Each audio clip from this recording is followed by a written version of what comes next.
Le soldat nord-coréen, qui a fait défection lundi en traversant la frontière dans le secteur de Panmunjom a été blessé dans sa fuite par 6 balles tirées par l'armée de son pays, ont annoncé mardi des responsables militaires et des médecins. Le commandement des Nations Unies en Corée UNC, qui surveille le village frontalier de Panmunjom, a indiqué que le militaire était arrivé à bord d'un véhicule à proximité de la démarcation fortement gardée entre les deux Corées. Il est sorti du véhicule et a fui au sud en traversant la ligne alors que d'autres soldats lui tiraient dessus depuis la Corée du Nord, a précisé à l'UNC dans un communiqué. Korea Soldier Shot 6 times ahead effected to South https://13j4pic.twitter.com 92 jpgirlivc France 24 France 24 14 novembre 2017. Après avoir traversé la frontière, il est allé s'abriter près d'un bâtiment du côté sud.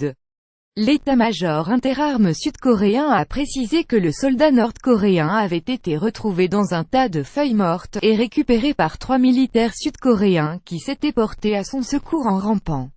Un responsable de l'état-major sud-coréen a indiqué que les militaires nord-coréens avaient tiré au moins 40 balles.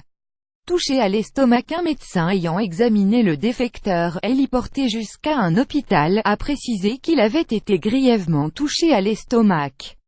Il présente au moins 6 blessures par balle et la blessure à l'abdomen est la plus grave, a dit le docteur Lee Koo-kyung au journaliste.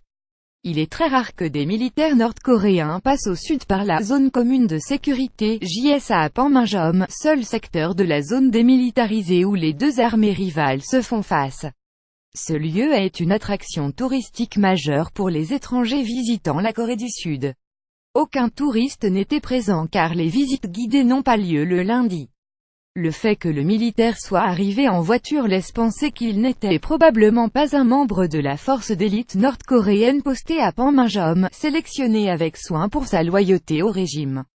North Korea Light Up Soldier Defecting at the DMZ https://10slub8xpic.twitter.com x2wfzmsp3x Chukwulri @Chukwulri 13 novembre 2017. L'armée sud-coréenne a précisé qu'il n'y avait eu aucun échange de coups de feu entre le nord et le sud à l'occasion de cette défection, survenue en plein jour vers 16h. L'UNC a précisé qu'aucun militaire sud-coréen ou américain n'avait été blessé.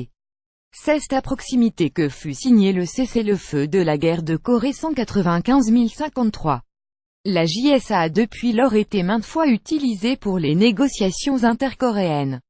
Contrairement au reste de la DMZ, le secteur n'est pas militarisé, et matérialisé seulement par une marque de béton, NXPAFP.